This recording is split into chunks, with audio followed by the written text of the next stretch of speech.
Aunty, பச்சைக்கிளியை நல்லா பாத்துக்கிறேன்.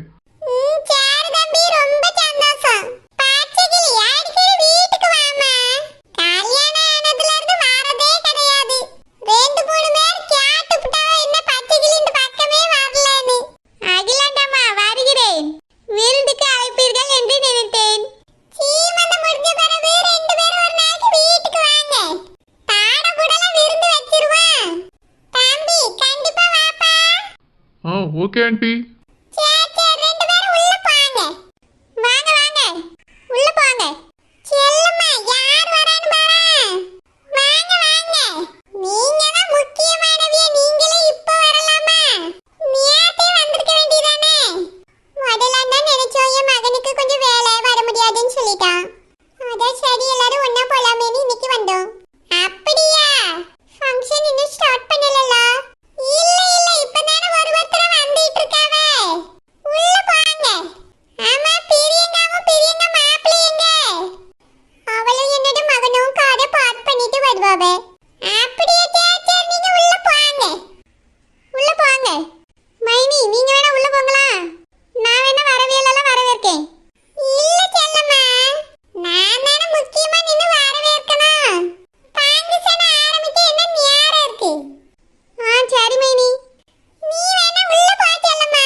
ஜோடியா வருவான்னு பார்த்தா இவ மாவ வந்து நிக்கா.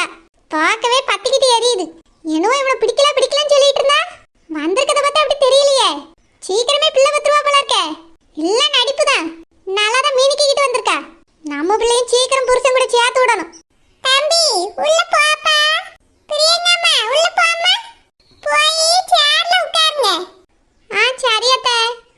ஏங்க வாங்க போலாம். எம்மா ரொம்பதான் நடிப்பா இருக்கு.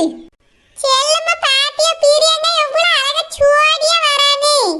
இத்தனைக்கு சொல் பேச்சு கூட கேட்க மாட்டா. அவளே புருஷனை கூட்டிட்டு எவ்வளவு அழகா சுவாடியா வர பாரு.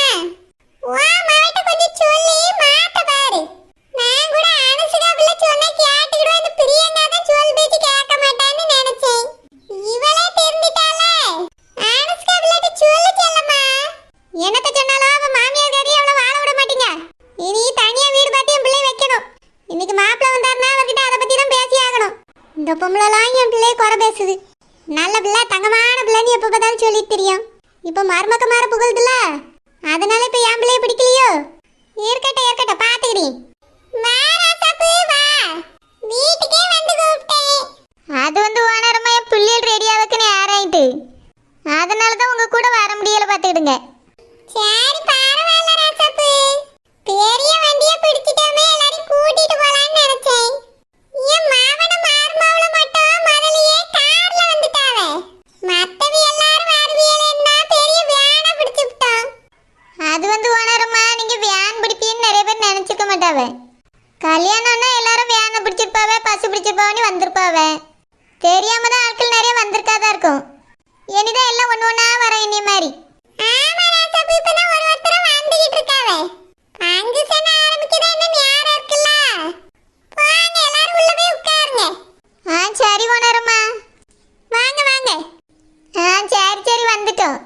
நான் யாரோ நிக்காவேன்னு நினைச்சுக்கிட்டு இருந்தேன். இந்த ட்ரெஸ்ல ஆளையே அடையாளம் தெரியல செல்லம்மா.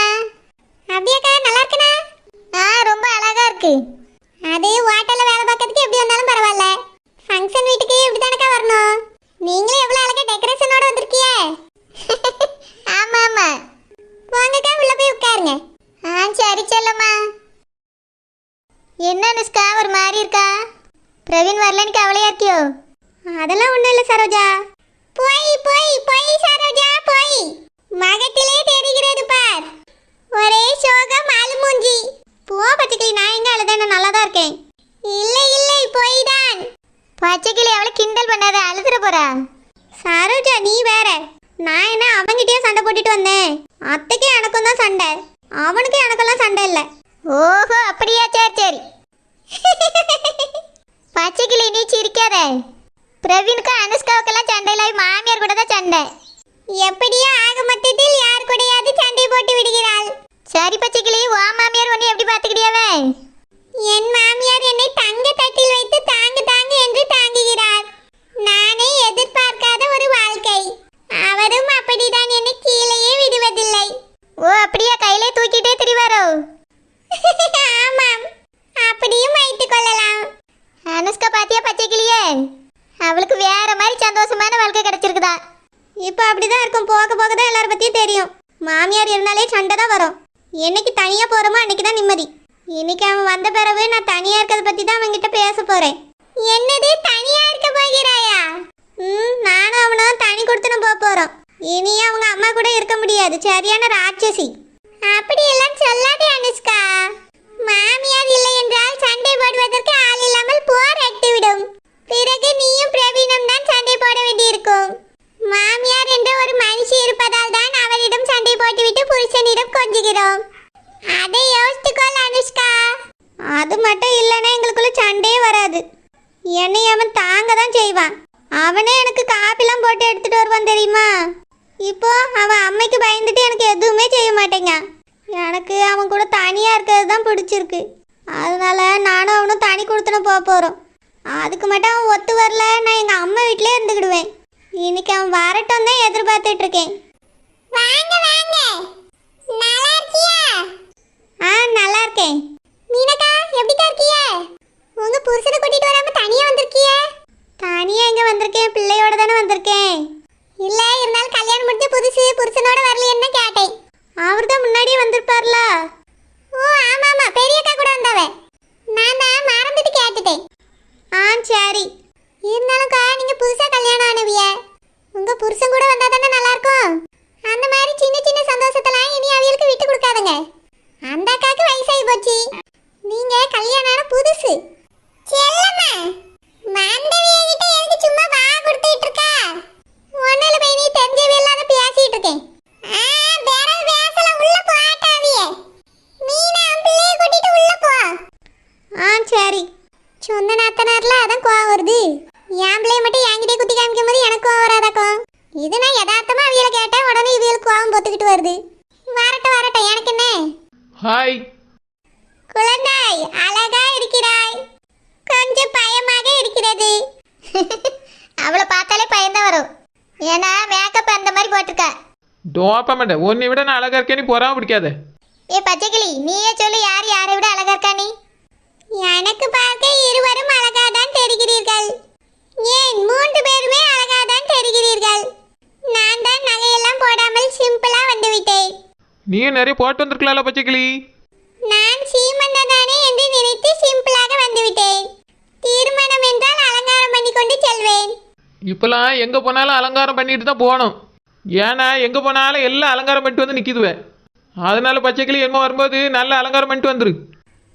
சரி சரி. ஏ டோப்பமெண்ட, ஆமா மேடைக்கு போகாம இங்கே உட்காந்துருக்கீருக்கு. ஃபங்க்ஷன் என்ன ஆரம்பிக்கல, அதை சும்மா உட்காந்து பேசிட்டு இருக்கேன். பரவாயில்ல, ஆரம்பிச்சா என்ன ஆரம்பிக்காட்டியா, நீங்க 2 பேரும் போய் உட்கார வேண்டியதானே ஜோடியா? யாரு, நானும் அனுஷ்காவுமா? ஆட டோப்பமெண்ட, நீனும் உன் புருஷனும். பாபா எலும்பு எலும்பு மேடையில் கூட்டு போய் உட்கார வச்சிரியும். ஆமாம் ஆமாம், இது வளகாப்பு போல் தெரியவில்லை. கல்யாண ரிசப்ஷன் மாதிரி தான் இருக்கிறது. எழுந்திரு சரோஜா, மேடைக்கு செல்வோம். ஆமா, அத்தை கூட்டிட்டு வச்சனவளை நீ? இல்லை இல்லை, நான் தான் கூப்பிடுறேன், வா போ. வாங்க வாங்க வாங்கண்ணே. வா சாவித்ரி, உள்ள போங்க. என்ன ஆகிலாண்டோ மர்மம் உண்டாயிட்டா போல்க. ஆளையே வெளியே பார்க்க முடியறதில்ல. இப்ப சந்தோஷமா இருக்கியா? ரொம்ப சந்தோஷமா இருக்கேன்க்கா. ஏனுமே என்ன கவலை, பாட்டியா போறேன். பார்த்தாலே தெரியுது. சரிக்கா, உள்ள போங்க. வா சிலுப்பா, வாங்க வாங்க உள்ள போங்க. எக்கா சாப்பாடு வச்சிட்டாவளா? ஏனுமே தான் சிலுப்பா, ஃபங்க்ஷன் முடிஞ்சு வரத சாப்பாடு வைப்பாவே. அப்படியாக்கா? என் மாமியார் சாப்பாடு வாங்கிட்டு வர சொல்லுச்சு. அதான் கேட்டேக்கா, வரும்போது பாத்திரம் எடுத்துட்டு வர மறந்துட்டேன். கவர்ல எதுலயாவது போட்டு கொஞ்சம் சாப்பாடு குழம்புலாம் தர முடியுமா?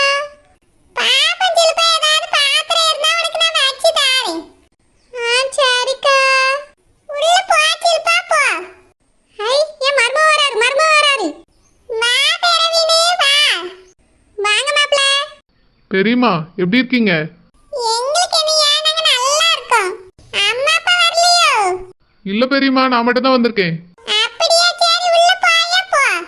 மைனி மாப்பிள்ள வந்திருக்கார்ல, நான் உள்ள போய் அவரை என்ன ஏதுன்னு கவனிக்கேன். சரி செல்லம்மா போ. செல்லம்மாவுக்கு மார்மா வந்த உடனே நிக்க முடியல, ஒரே வாட்டமா விழுந்து ஓடிட்டா. இவ்வளோ பாசம் வச்சிருக்கா மார்மாவ மேல. வாங்க தம்பி வாங்க. ஆமா நீங்க யார் எனக்கு சரியா பீடுபடலையே, ஆள் யாருன்னு? I am doctor Vijay.